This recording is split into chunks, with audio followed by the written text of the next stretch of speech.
Golden State Media Concepts Baseball Podcast. We cover everything Major League, from spring training to the World Series. We've got your favorite club covered, from New York to Boston to LA. This is the Golden State Media Concepts Baseball Podcast.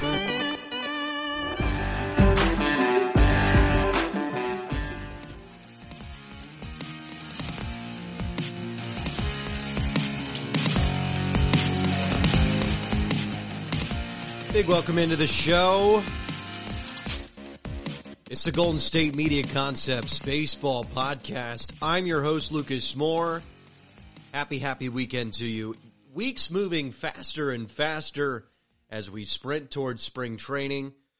And it's going to be an interesting 30 days of lead up on this show and across Major League Baseball. Because it's an interesting time in Major League Baseball. It's that dead period. Deals are starting to get finished. Teams feel pretty comfortable with where they are. Most teams feel ready for spring training. A few one-year deals signed yesterday. You're adding some relievers. You're adding some $1 million-plus guys. Maybe some minor league deals for old veterans to try them out. But that's all that's going to pretty much happen in terms of signings over the next month and a half, 2 months. Meaning, the rosters are pretty much set around Major League Baseball, but another thing that means is it's going to be hard to find news across Major League Baseball leading up to spring training. It'll be an interesting show. We will have a division-by-division breakdown on future episodes when we get closer to spring training, when we get closer to everything that's about to happen. We'll go each team in each division, break the whole thing down, and figure out who's going to be the best teams in baseball this year. It should be a really interesting season in Major League Baseball because of this cheating scandal in the offseason. It's going to make it really important, honestly, in my opinion, because you have a bunch of storylines in terms of who needs to win this year, right? There's been a random sense of urgency placed on baseball for a reason that baseball would rather not have an urgency placed upon it. Meaning, your Astros, they have urgency. They'd like to win. All those players would like to prove that the cheating did not affect them more so than anybody else, that their cheating scandal was not impactful enough to truly change their results. Then you have the Dodgers, who want to prove that they should have won the World Series in 2017, despite the cheating. So you have these two really interesting teams. Combine that with the Red Sox, who don't even know who their general manager is yet. And for some weird reason, baseball has become more intriguing because of this cheating scandal. Unfortunately, it's become more intriguing because of it. But yet here we are. It is a little more intriguing. The Dodgers, Red Sox, two of those teams I just mentioned, they have a really interesting deal cooking up. We'll get into that later in the program. I really think this is going to happen with Mookie Betts. I'll describe why and when this could happen, and if it makes sense for the Los Angeles Dodgers to go out and get one of the best young hitters in baseball in Mookie Betts. Also later on the show, we talked about the designated hitter on the midweek edition of the show, and I read an amazing story about why we have the designated hitter. And it's going to be a story that if you're for the designated hitter being universally across baseball, which I am, it's going to make you sick to your stomach. So that's an interesting story later on in the program. A lot of fun stuff to get to in the show. I have a story about a championship that I was able to coach that is pretty interesting. We'll get into that at the end of the program. But where I wanted to start today is happy birthday, Jackie Robinson, who obviously is no longer with us, but 101 years old he would have turned today. And one of the most influential figures, not only in sports history, but in political history of the United States. Obviously, Jackie Robinson, the first player to break the color barrier in Major League Baseball. We all know the story. We've been told it growing up as we should have. The number 42 retired throughout Major League Baseball. It is an amazing tale of courage, an amazing tale of overcoming discrimination, an amazing tale of overcoming so many difficulties to become not only the first player to do something, but the first player to do it at a level that frankly is unbelievable. He won Rookie of the Year, won a World Series with the Dodgers, was an excellent player. Truly excellent player, Jackie Robinson. And I just wanted to emphasize the courage it took to perform at the level he did, because a lot of people could have gone out there and tried. But as Harrison Ford said, I don't know if you've ever seen the movie 42, but Branch Rickey thought this as well, is we can't just have a random African American out there just to say we did it. If we're going to get this done, if this is going to spread across Major League Baseball, they need to be great at what they do. They can't be average. They have to be great. Unfortunately, they have to be great because of racism and segregation and all those horrific things. But he's right. Jackie Robinson had to be great. He knew he had to be great. He knew he was going to face horrible acts and threats and fan chants and disrespect from his teammates and his opponents throughout this entire process. He knew that's what was going to happen.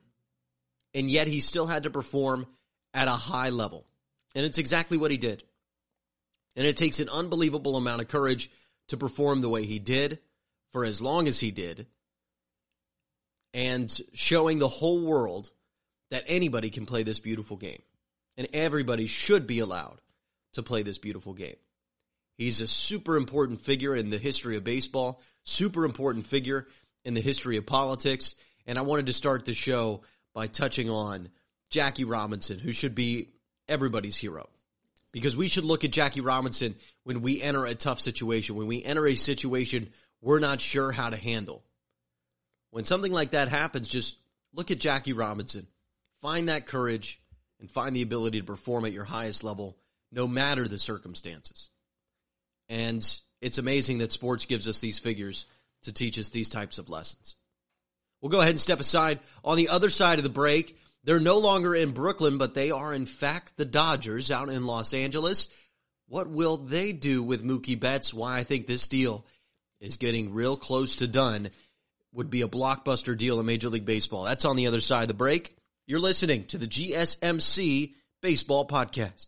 This is your ultimate stop for everything sports. The Golden State Media Concepts Sports Podcast. Should I say more? From the NFL, MLB, the NBA to MMA, it's all in here. The Golden State Media Concepts Sports Podcast. Listen now.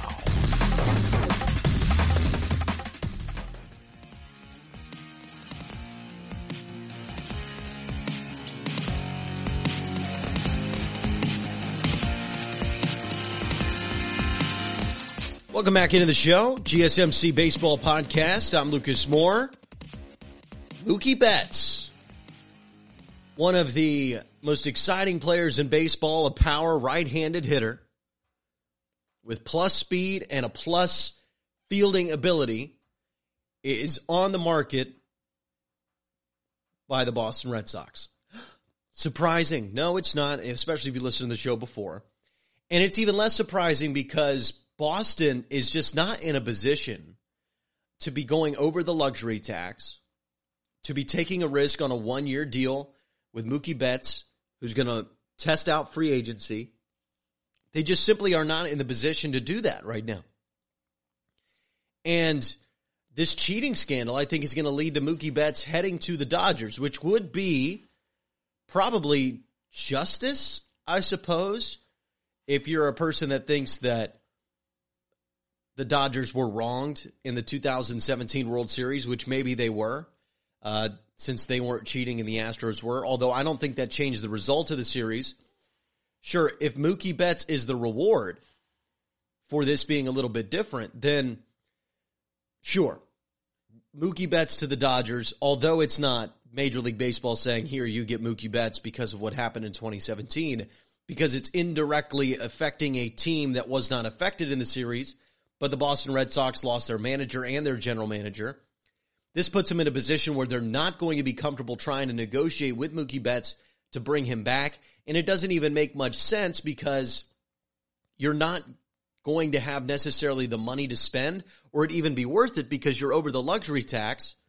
So it's probably smart to deal Mookie Betts before he leaves you in free agency, or you break your bank and tie your organization's hands behind its back while the Yankees are hitting their stride, and the Yankees are making a lot of moves, and they look ready for a World Series over the next 3 years. This is, unfortunately, for Boston Red Sox fans and the organization, a deal they have to make. There's almost no other option. You have to deal with Mookie Betts. And I'm sure there's been tough conversations in the front office of the Red Sox, but it's a deal that has to be done. You have to trade Mookie Betts. And in a situation where a deal has to be done, it's about getting the most you can for it. Right now, there's only two teams negotiating with the Red Sox, the Padres and the Dodgers, which it's interesting that no other teams are really hopping into this, but it seems like they're the only ones that have prospects and a prospect major league player package that the Red Sox want to deal with. Problem with the Padres is they want to send Will Myers a big contract over in exchange for Mookie Betts. And that completely defeats the purpose of the trade for the Red Sox, which is saving money. And that's why he's going to go to the Dodgers. Unless the Padres change the terms of the deal and add in another prospect instead of Will Myers, or take all of Will Myers' contract, which wouldn't make any sense. Unless the Padres did that, which I'm not sure why they would, because Mookie Betts doesn't get them closer to the Dodgers in terms of the division, which the whole point of baseball is to win your division so that you can get into a 5-game series and then you see what happens from there. If you can't win your division, which the Dodgers have won the NL West 7 straight years, they are still by far and away the best team in the division. And if they don't add Mookie Betts, I'm sure they'll add somebody else because they have an incredible money situation. They're under the tax threshold. Plenty of room to work with. They're willing to pay the tax if they want to go over it. So they just have cap space, if you want to use that word, galore. And they already have a really talented roster. And their minor league system is stocked to the nines. The Dodgers are probably in the best position in baseball. So you have a team that's in the best position in baseball, a team that really wants to get rid of a star, and the only other team competing for it won't give up enough because they know even if they add this star player, they won't be able to compete with the team in their own division. And that's why he's going to the Dodgers. It's just about the price. And if I'm the Dodgers, I'm a little patient here. I don't rush this. You don't need to rush this trade. Nobody else is going to hop into these sweepstakes. At least you don't feel like anybody else is going to hop into these sweepstakes. No one can give a better offer than you have, so the Red Sox will always call you to match an offer. And you don't need Mookie Betts the first half of the season anyway. The Dodgers are winning the NL West. That is almost a sure thing by every projection model when you look at the division. I get that the Diamondbacks have a decent lineup, but they're just not close in terms of talent. The NL West, if this is how all the front offices should be thinking, I'm sure the Diamondbacks and Padres, maybe if things go right, we can sneak in this division. But the Dodgers front office is saying, we're going to win the NL West. Even if we just sit still right now as we are, we're going to win the NL West. The goal here is to win the World Series. So you don't need Mookie Betts for April, May, June. You don't need him then. You don't even need him for July. But you need him for the playoffs. So sit on this, Los Angeles. Sit on this deal. Make the Red Sox sweat. Keep all your prospects. And get Mookie Betts at the trade deadline if that's what it comes down to. But don't budge. Don't budge on your price. Right? I went into a store, a liquidation sale, and I was haggling, right? And I said, I'm going to pay no more than $7 for this book. Right? I started $5. He says $8. I'm like, no, man, I can only do $6. I sell it even shorter, right? We know how deal making's made. In this situation, if you're the Dodgers, don't be afraid to walk away from the book. Because nobody else is going to buy that book that I bought. And nobody else, I think, is going to have the assets, the want to go out and get Mookie Betts. So Mookie Betts will be a Los Angeles Dodgers, in my opinion. It's just about when. And I think the Dodgers would be smart to get the best deal possible and would be smart to wait until the trade deadline. But if Boston caves and gives the deal they want now, because Boston doesn't want to deal with this throughout the midst of the season, because it would be negative headline, negative headline, negative headline. You get rid of them, you get over with it. Maybe that's what happens in Boston.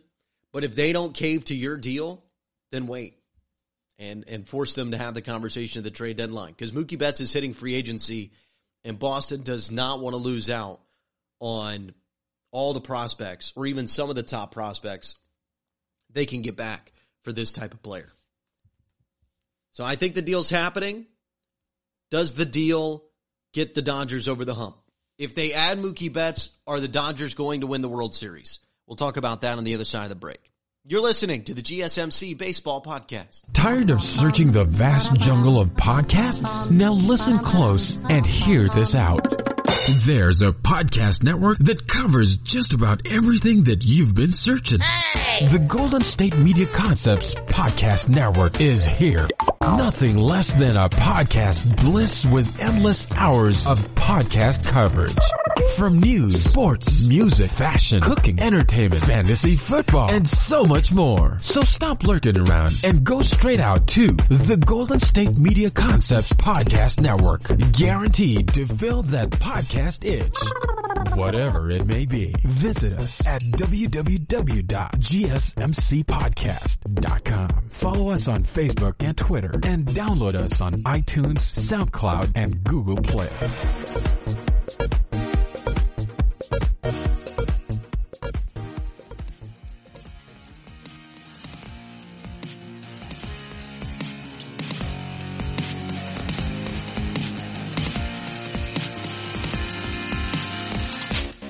Golden State Media Concepts Baseball Podcast, GSMC_baseball on Twitter. Give it a follow. Rate, review, subscribe, like, all those fantastic things. Helps out the show. Helps out me. Los Angeles Dodgers. Are they over the hump if they add Mookie Betts? We just talked about the deal and why I think it's going to happen before the break. But will they get over the hump by adding Mookie Betts this season? Because the Dodgers, we know, 7 straight NL West titles, 7 straight teams that honestly were probably good enough to win the World Series, and then a couple teams that were frankly the best team in baseball all year long, and they haven't won one. And they haven't won one as an organization in 30 years.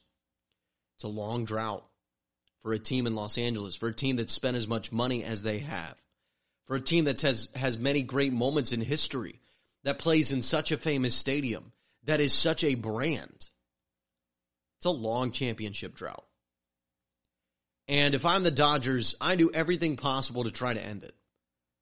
And Mookie Betts is certainly doing everything possible. Does this get the Dodgers over the hump? Is the question I asked. I think yes, because I think the Dodgers are already over the hump. I think the Dodgers are in a position to win the World Series, as they have been the last 7 years. Because my theory in baseball is, yes, you want a great team. You want as great a team as possible. If you can win 108, 109, 110 games, that's great.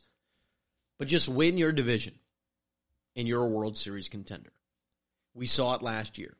This sport, more than any, if you win your division, you're a World Series contender. That's how this sport works. It's such a crapshoot in the postseason. So many things can happen. You can make a run. Now, the Dodgers adding extra pieces to try to get better, just because I think winning the division makes you a World Series contender, doesn't mean I think the Dodgers shouldn't do this. I think they should. You should try to get as good as possible to ensure you win the division, and it might help you in the playoffs. It should help you in the playoffs. You hope it helps you in the playoffs. But I think Mookie Betts doesn't put them over the hump. I think they're over the hump, and Mookie Betts might just be like buying an extra spot on the roulette table, right? If you fill up all the squares that the roulette table has, you're going to win the lottery. And in baseball, unfortunately, you can't fill up all the squares. It just doesn't work that way. So for the Dodgers, they can't fill up all the squares, but you can put a little bit on red all across the table, right? You can fill it up. You can try to win the roulette draw. And I think that's what the Dodgers will do with Mookie Betts. Honestly, if there was any hole in the team, you could argue that the Dodgers maybe don't have right-handed power hitting, which Mookie Betts actually fills pretty well. He'd fit into the lineup pretty nicely for the Los Angeles Dodgers. Is it a need? Kind of, but not really. I mean, they're in this position where they're such a good team. I think they'll win 100 games again. They don't need anything. And this is why you can be patient if you're the Dodgers. You don't want to get desperate and swing too hard and you still lose the crapshoot in the playoffs and you add Mookie Betts and now he's gone in free agency and your farm system doesn't look as good. Be patient and sit on it. You are already over the hump, Dodgers. You just need a little more luck. And Mookie Betts can bring that. And he'll bring more fans and more headlines. And your team will certainly be better off for it. You should do the deal. But don't get crazy about it. Still know how good you are. And lean into it. Lean into it. The pressure is on for the Dodgers. They have been complaining and complaining and complaining about the Astros and how wrong the cheating was. And I get that. And you know what? I'm in agreement with how wrong it is. I'm not sure I'll ever be on the train that it affected wins and losses the way that the Dodgers consistently like to say. But the pressure's on for the Dodgers because you've complained and complained and complained. And we would have won a World Series if it weren't for this sign-stealing scandal. If the Astros, those dreaded bloody Astros, weren't cheating, we would have won. Well, now time to prove it. Team's good enough, and ain't nobody going to be cheating this year. So you better win the whole thing, right? What if you fall up short again? NLDS. You get bounced. Oh, well, the Astros cheated. Nobody's going to care, right? Nobody will care. And the same is with the Astros, but in reverse. If you win all season long, this whole cheating thing will be a little mark in history. And the asterisks on the 2017 World Series won't be so big. Pressure on for both these organizations. Let's see what happens. Exciting stuff. Honestly, I hated this cheating scandal, but as a person that will always watch baseball, so as a person that cares about the health of baseball, cheating scandal, not good. Not interested in that. Probably drives fans away. Doesn't look good for the headlines. Don't like to talk about it. It's a little awkward. 100%. But as a person that will always watch baseball until baseball is no longer baseball, it's interesting. It's interesting to see all these storylines that came from this scandal.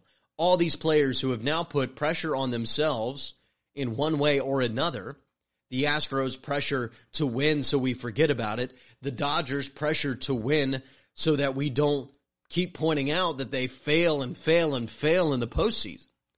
These are interesting storylines to me. Players now have everything to prove, and we know this season will be clean. We know this season will be free of cheating because, like I've said on the show before, it's going to be so watched after, not just by Major League Baseball, but by fans, by social media, by television audiences. So you can't cheat this year. Maybe in a couple years you can figure out another way to do it, but this season you would be, I hate to use the word, but you'd be stupid to do it. Frankly, you'd just be stupid to do it. I mean, nobody should be cheating this year. So who's going to win from it? I'd love to see Astros Dodgers in the World Series again, honestly, the more I think about it. Because it would be interesting, man. Oh, are we cheating this year? No, we're not. And you know what? Because I'm a guy that doesn't think this mattered all that much. I'm a guy that's against the Astros cheating, but, people crying on stage saying that their cheating scandal ruined people's career. I'm just not into it as much as everybody else is. I'm not into it being as impactful as everybody else is. And I understand why it's wrong. I understand why people can get upset about it and why it is an advantage to know what pitch is coming. But I just think it's an overblown advantage. I think it's an advantage that's in a lot of people's head. When you look at the statistics and all those brilliant things and home OPS versus road PS, I don't think it mattered. I don't think it mattered at all in terms of wins and losses. I think it mattered in some moments, but in terms of wins and losses, I don't think it mattered. So for me, I would love Astros-Dodgers World Series and the Astros to sweep them in 4 games. And then we'll all say, well, were they stealing signs now Or did you just not play good enough baseball in 2017? But interesting times. Interesting topics for sure. We have some more interesting topics on the other side of the break. The story of why we don't have a DH. It's absolutely unbelievable. Also, can a team overcome not having a manager? We'll touch on the Boston Red Sox, and they don't have a manager right now. So what is it going to be like in Boston this year? We'll talk about that on the other side of the break. This is the GSMC Baseball Podcast. Want to know the latest in soccer? Then listen to the Golden State Media Concepts Soccer Podcast. From MLS, the World Cup, and the Premier League, we've got you covered. The latest updates, the hottest matches, and news on the league's top players. It's the Golden State Media Concepts Soccer Podcast. David Beckham scores the goal to take England all the way to the World Cup finals. Listen now.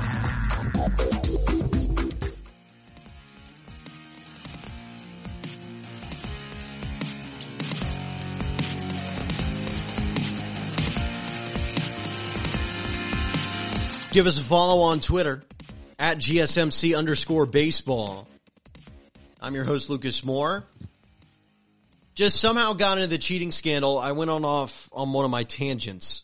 And yeah, I go off on those tangents with cheating scandal because, listen, I just don't think it affects things as much as everybody wants to say. You know, but I know that it's a bad time for me to have that opinion because it seems like the masses have really turned on the Astros, and I completely understand why. And I'm not necessarily against them turning against the Astros. I just don't want to overblow things. I don't want to change sports history, which is American history. I don't want to change history for reasons that it shouldn't be changed. You know, maybe a tiny asterisk, but I wouldn't even put an asterisk next to the 2017 World Series. The Astros were that year's champion, 1,000%. We'll see what the Dodgers do, though. See what the Dodgers do this season. Interesting stuff. Interesting stuff. We know the Red Sox have had success in recent years, and obviously this millennium much better than the one previous for the Boston Red Sox. But after this entire scandal came down, they lost their general manager and are waiting for the investigation to conclude to hire their next manager. And it just posed a question in my brain. We're not going to talk about the Red Sox specifically, but about the question, can a team in Major League Baseball overcome not having a manager? Is it possible? My short answer is no. No, not at all. Here's my long answer. When you have 25 people in an organization of any personality type, get an office together, women, men, right? Whole mix, different ages, 55, 25, different backgrounds, different sexual identities, all this stuff. Throw it all together into a pot. And try to get 25 people to work together without a boss. It's probably not going to work. No way. Won't work. Just too many disagreements, too many different viewpoints. Nobody will have a goal. You'll have to have a leader step up out of the group, but then that leader essentially acts as a manager. And no one will ever really see them as the leader because they weren't assigned that role. They kind of stepped into that role, and there's somebody that'll disagree. And this is tribe stuff, right? And then there's a fight. It just doesn't work. Now, you would think that if you put 25 people of similar personality types together, that it would work. Honestly, it'll work worse. And baseball locker rooms are a horrible mix of the two, right? You have these different personality types, yes, but they're just accented off the same personality type, which is athlete, sports lover. And they're just accented one way or another. You know, some guys are cocky, some guys are humble, some guys are flamboyant, some guys are quiet. But it's all this unbelievable determination to win. And that ultra competitiveness mixed with 25 opinions together and no leader, no assigned leader, no organizational check, which is what a manager is, be absolute chaos. Even if the front office sent down a lineup and there was a person there that just put them into certain shifts that everybody agreed upon, without a leader, without a direction, without an attitude, without a way of doing business, chaos ensues. And professionals might say, well, we're professionals, we'll always do things right. That's not true, because there are organizations that don't do everything right, that are undisciplined, and we've heard about them all the time. And it's just something that everybody that plays baseball at the time probably thinks it could work. Oh, we could do this without a manager. Not everybody, but some think that for sure. But the reality of it is leadership, one person, one voice, one way of doing things, a culture, routine, follow it or you're gone. You need that in the locker room. I have a great story. Dusty Baker back in 2012. Brandon Phillips jogged to first, and then a ball fell in the gap, and then he was thrown out at second. What Dusty Baker do in the third inning of that game to his all-star second baseman? He benched him. Said, yeah, it's not going to fly here. You can't do that here. You can't do that on a winning team. And I believe the Reds won 15 of their next 17, something crazy. Because it instilled that culture not just in Brandon Phillips in that moment, but in the entire locker room. This is how we do things. And that's super important. Super important in baseball, super important in life, super important in any leadership position to make sure you have that in a locker room. Can a team overcome not having a manager? That's what we'll talk about on the other side. That's what we just talked about. Excuse me. And the answer to that question is no. The answer to that question is simply no. The designated hitter is what we'll talk about on the other side of the break. The story of why we don't have a designated hitter is just as silly as not having a designated hitter. That comes up next. This is the GSMC Baseball Podcast. Are you looking to get your college football fix? Looking to get the latest news on your favorite school's team? The GSMC College Football Podcast is your ticket to all things college football. Join us as we talk college football from the national championship, the college rivalries, the bowl game, to the Heisman Trophy. To which conference is the best? We've got you covered for the Big Ten, SEC, Big 12, the Pac-12, ACC, and everything in between. Download the GSMC College Football Podcast on iTunes, Stitcher, SoundCloud, Google Play, or anywhere you find podcasts. Just type GSMC in the search bar.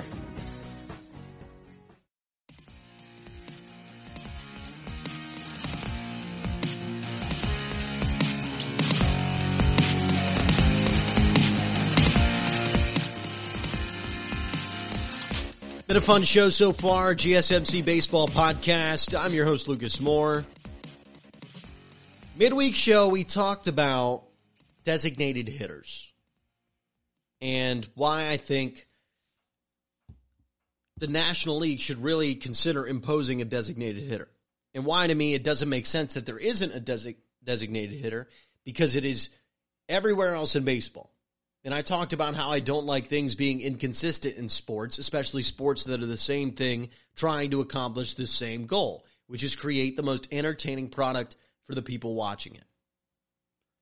And I just don't understand why on earth the National League doesn't have the designated hitter. And then I read this interesting story today, and I found out why it doesn't have the designated hitter. It's not because a group of owners consistently gets together and say, no, this is the way we play baseball. It's because there hasn't been a vote on this issue since the last time the issue was decided. All the way back in 1973 is when they announced it in the American League. They tried it out for about 7 years in the American League. It worked beautifully. Everybody liked it. And so in 1980, the National League owners get together and they have a vote. This article's on MLB.com, by the way. Excellent read in sports history. So the minor leagues are saying, we're keeping this full time. It's awesome. The fans like it. I get an extra hitter in the lineup. An extra player gets to play. And I don't got to watch pitchers hit, which I saw a graphic today. Pitchers have a 400-point OPS difference from hitters, from designated hitters. 400-point difference between pitchers and DHs. That is insanity that we let that happen. The fact that pitchers are allowed to take up a spot in the lineup, batting .333, and I get robbed of 200-plus home runs a year across the National League easily. And it's just awful. Awful stuff. It's a whole spot in the lineup. It's 1/9 of the game. We have to watch this guy who doesn't even care about hitting. Unbelievable, right? So everybody likes this rule. That's why it's everywhere. That's why it's in the summer collegiate leagues. That's why it's in minor league baseball. That's why it's in the American League. It's because everybody liked it. So the National League gets together in 1980, and it was a yes-no vote, needing only a simple majority of the NL's 12 teams, right? Pirates GM Harding Peterson, I'm reading now from MLB.com. Please check this article out. Entered the meeting with very straightforward instructions from Honor John Galbraith. Vote as the Phillies voted. So Philly owner Ruly Carpenter told his vice president, Bill Giles, to vote for the designated hitter. So you got this? The Pirates are saying vote as the Phillies vote. Whatever the Phillies vote, we're going to do. Meaning the Phillies are completely in charge of whether there's a designated hitter or not. So the owner tells his VP to vote yes on the DH. Yes. And the reason for this was simple. One, it's worked in the American League. There's not really a reason that he wouldn't do it. And, nice benefit for our team, Philadelphia had Greg Lazinski in left with Keith Moreland searching for playing time, two strong bats who weren't great in the outfield, so it makes sense for the Phillies on the field that season as well. That weekend, the owner decides to go on a fishing trip. The owner of the Philadelphia Phillies goes on a fishing trip saying, hey, I'm just sending my VP. He's the one that's supposed to vote. I told him to vote yes. Super easy. Right? They go there. I mean, this is just an unbelievable story. As the meeting began, teams were informed that the rule wouldn't come in effect until the 1982 season. So instead of immediately, it would be 1982. Now, the vice president of the Philadelphia Phillies, who if I could get in a time machine, listen, before this moment when I read this article, before this moment, there were like 10 things on the list of events I would try to go change in a time machine, right? The JFK assassination, I'd be like, you got to duck or figure something out, way to stop it. And I get it changes history. I could care less. I would go see like the signing of the Declaration of Independence and probably tell them to put an anti-slavery thing in there or something. Right there, I'd go to like 10 historical moments. I have completely scratched all of those. And I would go to 1980 and look at this vice president of the Philadelphia Phillies, Mr. Giles, who was promptly fired after this mess, and say, it doesn't matter that it's pushed to 1982. Vote yes for the DH. Please, please vote yes for this. I'd bring him a fax from the owner, a fake fax, and I'd say, this is from your owner, Mr. Carpenter, and he says he knows the rule won't be in effect until 1982, but please still vote yes. Because what ended up happening is Giles froze and voted no for the designated hitter, promptly causing the Pirates, who were instructed to follow the Phillies, to vote. Actually, they abstained. Both abstained. So they both abstained. So neither of them voted. Didn't even have the guts to say no. So they're like, abstain. And then the Pirates abstain. And the vote loses by 2 votes. If they would have voted yes, the National League would have the designated hitter today. And this entire thing would be over. I wouldn't have to be talking about this or wondering why on earth this is happening since I've been 6 years old. I'm like, hey, why is that guy that looks like he doesn't even know how to hold a bat up there facing a guy that throws 97? I don't understand that.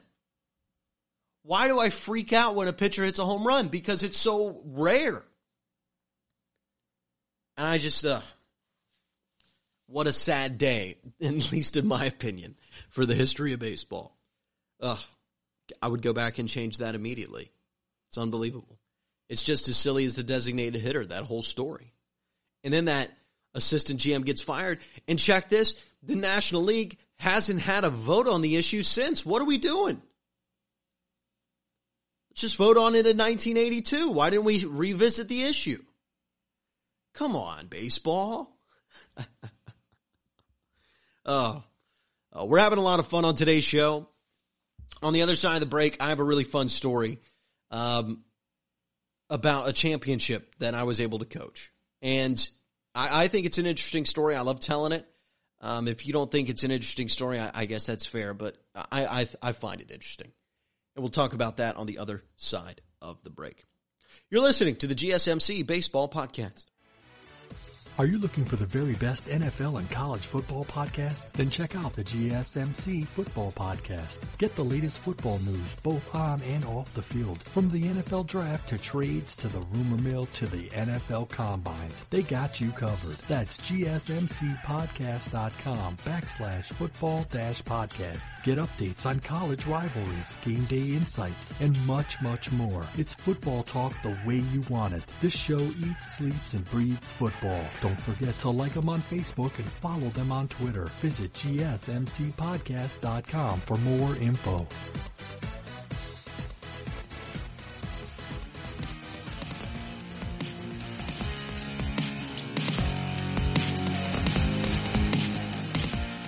Final segment of the show, GSMC Baseball Podcast. I'm your host, Lukas Moore. Give us a follow on Twitter at GSMC_baseball. Man, we just talked about that story and the designated hitter and the abstaining and the not voting and the just vote for the thing, man. Oh, horrible. So I have a story about not the use of the designated hitter. We're done with that. In my baseball life, I've had the opportunity to be a lot of things, a player, a broadcaster, but the favorite thing I've ever gotten to do / have done / will be doing is coaching the sport of baseball. And I'm a younger guy, so I'm not coaching high school, although that is eventually the goal. I love coaching right now, 7th and 8th grade baseball. Now, this is 12, 13-year-old baseball, so these kids are out here to win. These kids can play. But in my last stop, this is back at Athens, Ohio, where Heisman Trophy winner Joe Burrow's from. Back in Athens, Ohio, I was a middle school baseball coach for the 7th grade team. That season we went 17-0, won the championship, and had like a plus 200 run differential. By the way, they were a great team, great group of kids. Got really lucky. I think we had the most talented team in the league by far. I'd consider us also the smartest team in the league. I think that's why we won a bunch. We utilized every advantage possible.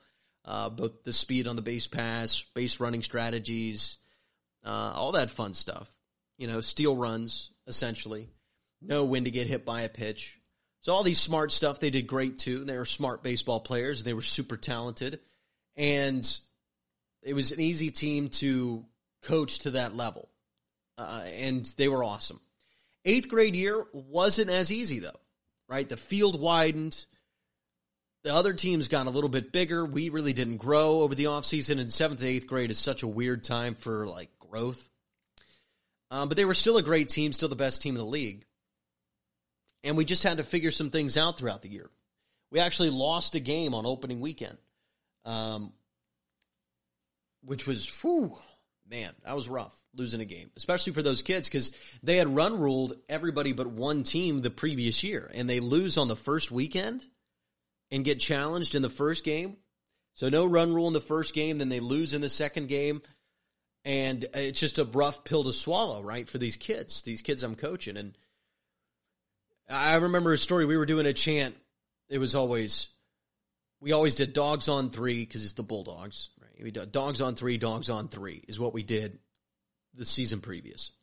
And then we were doing this new thing at the beginning of the season, champs on 3, 1, 2, 3 champs, because we were the champs. And after the loss, I don't know if this was harsh, but I sat down in the middle of these kids and I said, listen, you're not the champs anymore. You just got beat.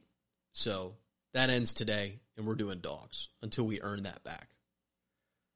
And, yeah, maybe a little harsh, but nobody did champs anymore. We did dogs. And run through the schedule, rest of the season. Had some really interesting games, though. Really good rivalries. River Valley was a good rivalry. They were the team that beat us early in the year. Logan was a team that didn't like us. Logan and Athens don't like each other. Their parents were a little rowdy, honestly a little crazy, honestly a little out of hand. We'll get to that in a minute. But it was fun. A lot of fun, a lot of wins. And we get to this championship game, and it was such an interesting path there. We had a 7-2 comeback in there where I instructed guys to start calling time right before the pitch to try to get in the pitcher's head, and it somehow worked. And we put up a 9 spot in one inning to come back down 7-2. And we get to the championship. It's been a beautiful season. And we're playing Logan. Logan's a team that is a good team, great team, a lot of great players, but a team that we've been just frankly better than in every single matchup over the last 2 years. Same coach, same players. They all moved up 7th, 8th grade. We've had Logan's number. Logan has gotten close in innings, I suppose, but never really close in a game.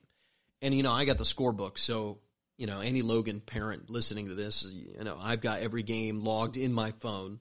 I track stats on Game Changer, great app for the coaches out there, by the way. And we get to this championship.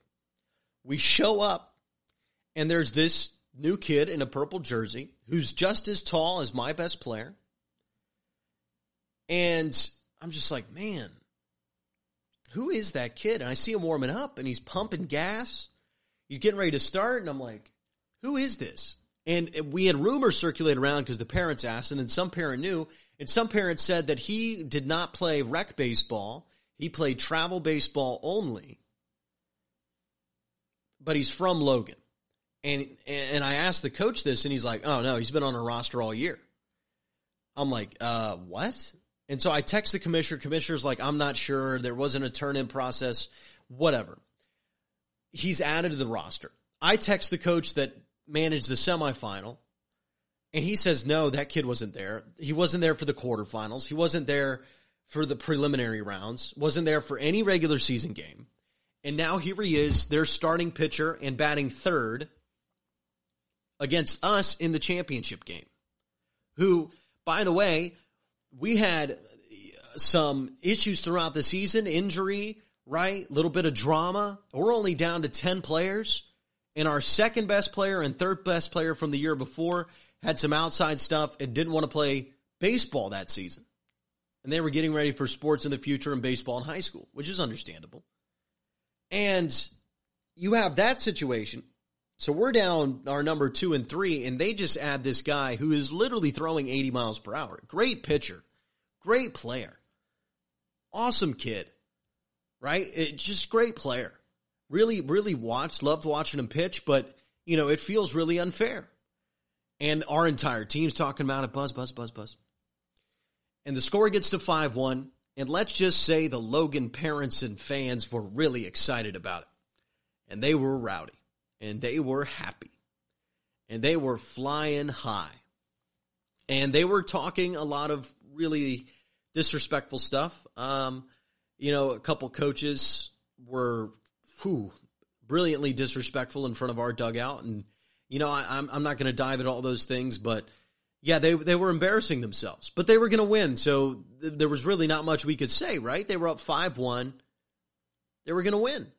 They were going to win, and they were going to get to say all this stuff to my kids, and they were going to get to be sore winners and celebrate this is true cheating. This is like if somebody would have joined the Astros, if Garrett Cole, if just some ace pitcher would have joined the Astros right in the middle of the 2017 World Series, that's actually cheating. You get a whole nother player, right? That's definitely outside the rules.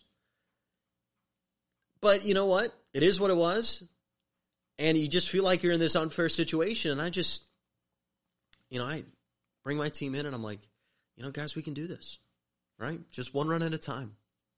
Ignore the noise. Ignore the pressure. They brought this kid in. Pressure's on them. Right? Go out and do it.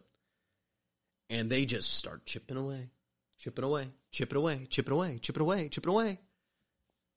take the lead, 6-5, beautiful run, and all of a sudden, it is very quiet on the other side. But the parents are a little bit nervous. They still have an inning. They're still in the game. The score is 6-5. And this kid comes up, this great kid that's coming in, the travel ball guy, and, he's a great player. He's had a couple hits, and he's coming to the plate to start their bottom of the inning. This is the last inning of the game. We're up 6-5 in the championship. This kid comes in who probably shouldn't be there, probably shouldn't be on that team, but you know what? Good for him. He's about to win a championship. He's been, fairly disrespectful along with his parents on the sideline, and he's coming up to the plate, runner on third, bottom of the last inning. We're up 6-5. Runners on second and third, actually. What do you think I'm going to do? Runners on second and third. Best player coming up. Walk them, right? That's what you do. In baseball, these kids have played all year to try to win this thing. Why on earth would I pitch to you? You're 3 for 3. You came in from a travel ball team, and you're probably going to rip a double down the line and win the game. I'm not going to let you hit. Right? There's one out. I'm feeling sick to my stomach. I think this is going to be a bad inning anyway. We feel like we're in trouble. Feel like we're going to lose the game here. And actually, amend that. It's the top of the inning. So we would have had a chance in the bottom, but it felt like the end of the game. It felt like we weren't going to be able to scratch any more runs across. And we intentionally walk him. Walk the kid. That's what we're going to do. It's a smart thing to do. It's what my dad would have me do. It's what I've seen my dad did as a manager. It's what any manager would do in this situation. It's a championship game. He's been a great player, but it's second and third, and he's your best hitter. I'm going to walk him. Force out at every base and an opportunity for a double play to end the inning. That's what we're going to do.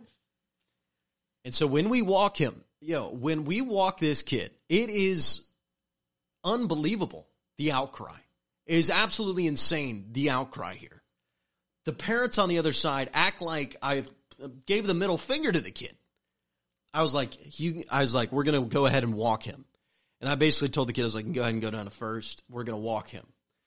And it's like I flipped them off. They go lose their mind. They're like, whoa, and they're yelling at me and they're cheering. And this kid is like losing his mind towards the dugout. He's clapping his hands. He's stomping his feet. He's waving his arms. He's going to first base. And it's just like, wow, that was the most intentional walk ever, right? And he gets so excited, and they are yelling so much, and the parents are paying so much attention to me and what I've just done. I'm getting so many dirty looks that I've intentionally walked this kid to load the bases up with one out. It's absolutely insane what I've done. It's crazy. Everybody's going bananas. There's yelling and screaming. And what I've always taught these kids on my team is no matter the situation in baseball, your opponent can make a mistake. You have to be paying attention. You have to be ready for them to make a mistake. Live in the moment. Don't worry about the next thing, or don't worry about what just happened. It's what we emphasize all the time. Smart baseball, smart baseball, smart baseball, smart baseball. And this kid rounded first, was hanging out while doing all this yelling and celebrating, wasn't standing on the bag. And what do my smart players do? They throw over there while I'm being yelled at, and they tag him out. And the umpire is like, he's out. He's off the bag. He's out. Wasn't a dead ball. And the noise volume went from this to dead silent. 2 outs now. Runners on second and third. Next kid grounds out. We win the championship. Unbelievable story. Absolutely crazy. It was the best sport event I've ever been a part of. And, I love being on the winning side of it, and I'm an adult, and these were kids. Should I really have cared so much? I don't know. You be the judge of that. Let me know. But to me, it was universal justice circling around in just one unbelievable moment. And it felt so amazing. And it was an awesome championship for those kids. And I'm really glad we got it done. Really glad we got it done. And glad that they were paying attention. And I didn't even see the play. I just heard the umpire go, he's out. I look over, my first baseman's holding the ball, and I knew what happened immediately. But I'm just like, yeah, oh, you guys are genius. I would have never thought of that. I was paying attention to these parents yelling at me. You were paying attention to the game. Amazing job. Next kid grounds out, and we're champions. Beautiful story. All right, that'll bring an end to the show. Just wanted to tell that at the end. It's baseball season. I'll have a lot of these baseball stories. I love telling them. They're so fun. And I'll tell a few more probably as we head into spring training and head into the division-by-division breakdown. But that'll bring the end of the show. Please make sure you rate, review, and subscribe. This podcast is brought to you by the GSMC Podcast Network. Plenty of great podcasts on there. You can find it on the website, social media, and all those fun things. GSMC Podcast Network. This has been the GSMC Baseball Podcast. You've been listening to the Golden State Media Concepts Baseball Podcast, part of the Golden State Media Concepts Podcast Network. You can find this show and others like it at www.gsmcpodcast.com. Download our podcast on iTunes, Stitcher, SoundCloud, and Google Play. Just type in GSMC to find all the shows from the Golden State Media Concepts Podcast Network, from movies to music, from sports to entertainment, and even weird news. You can also follow us on Twitter and on Facebook. Thank you, and we hope you have enjoyed today's program.